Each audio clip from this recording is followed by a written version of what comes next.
Can you lose fat and build muscle at the same time? I'm not going to give you some weak answer like it depends. I'm telling you right now that you can, and I'm going to show you exactly how, using science and more importantly, experience. Body recomposition isn't some phenomenon that's exclusive only to beginners. If you're overweight or obese, you can lose fat and build muscle at the same time. You have large energy reserves stored in body fat, and calories can be pulled from those reserves to fuel the journey of building more muscle. If you've had to take time off due to illness or injury and you've lost everything and become some skinny fat dweeb, looking in the mirror wondering what the hell's happened, don't worry, muscle memory is your insurance and it's got you covered. So within a few weeks or even a few sessions, you'll be looking and feeling more pumped again. So you can definitely lose fat, build muscle and shape up if you've got some previous training history. And obviously if you're on steroids, you can lose fat and build muscle at the same time. But don't get drawn into this because you can do it naturally. Even if you've been in the gym for a few years and you class yourself as an intermediate, don't get offended by this, but you might not have been training hard enough or smart enough to see the results you'd expect after training this long. But this is okay because you fit into this category where you can get newbie gains just with a fresh approach. You might need to change up and need to get more precise with macros. It could be the way you're lifting weights, technique might need tweaking.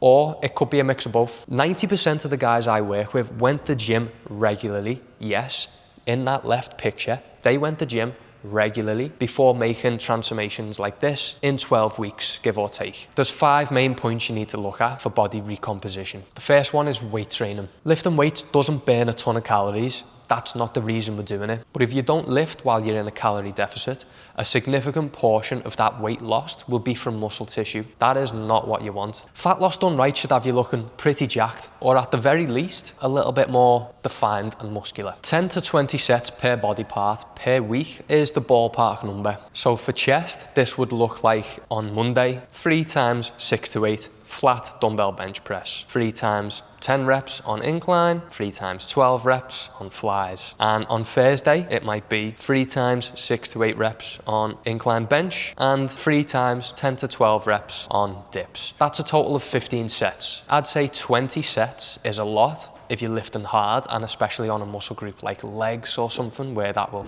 take a lot out of you, especially when you're in a calorie deficit. But that's just me personally. You might be able to handle it better. I might just be being a pussy. The second point is the deficit. 1 to 2 pounds of fat loss per week is a target I like to use. You could use a slower, steadier approach, but I've found most people, including myself, want things fast. We want it now, we're fucking impatient. And 8 to 12 weeks can be a good time frame to make significant changes without it dragging on too much. I like to get in and out. And this could mean following an approach that isn't sustainable, but that's the whole point of going all in for a set amount of time. It's not forever, so stop being a bitch and get on with it for 3 months. The third point is protein, and there's a few reasons why we like to go high protein in the deficit. The FMIC effect of food is the energy required to digest and process the food we eat. Fats have a FMIC effect of 0 to 3%, meaning we basically burn nothing digesting fats. Carbs have a FMIC effect of 5 to 10%, but protein has a FMIC effect of 20 to 30%. This means if you consumed 100 calories worth of chicken breast, your body would spend up to 30% digesting those calories. So that's 70 for you and 30 out there. Don't know where it goes. Apparently you breathe out, expel the fat you burn. That's kind of how it works. So that FMIC effect is really handy when you're in a calorie deficit because you can eat more and you'll burn a bit more whilst doing so. 1.6 to 2.2 grams of protein per kilogram of body mass is a good range to support muscle gain, fat loss. I've gone as high as 3 grams per kilogram of body weight. So at 75 kg times 3, that works out at 225 grams of protein. I've had 250 grams a day before, it's fine, and works with the kind of meals I want and like. Sleep is probably the most underrated and underestimated factor when it comes to transforming your body. This 2018 study outlines this massively. They split 36 subjects into 2 groups, both in a calorie deficit. One group slept 1 hour less, 5 nights per week. The other group slept as they normally do. In 8 weeks, both groups lost weight. The group that slept good lost 83% of their weight from fat, but the sleep restricted group lost 85% of their weight from muscle.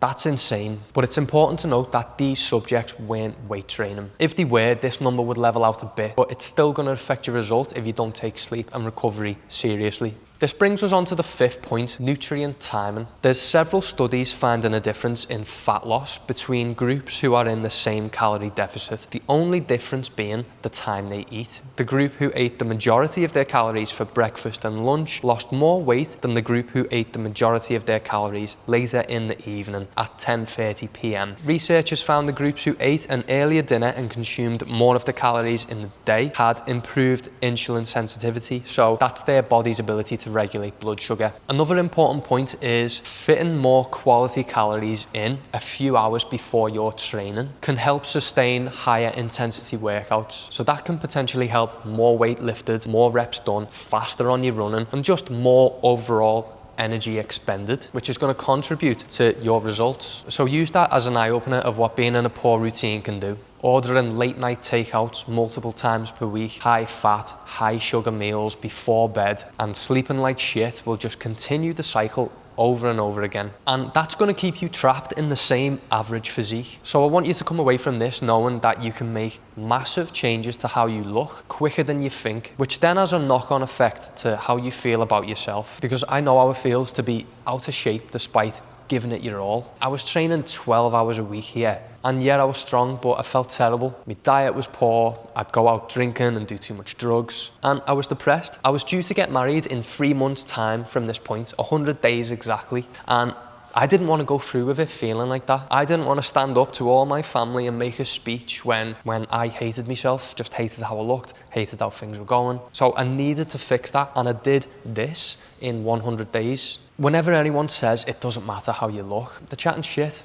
It does. If you don't like what you see, you can do something about it. You can literally push the reset button on your body and change it. And the principles to do so are really simple. You just need to find the right route for you. If you'd like some help on making a start, go and download the nutrition system at the link on my page. I used to sell this, but I want to give it away for free to anyone who's watching this video. All I ask in return is you let me know how you're getting on in a few weeks, because I genuinely want to hear from you and want to hear that you're doing well. Okay, so thanks for watching and speak to you soon.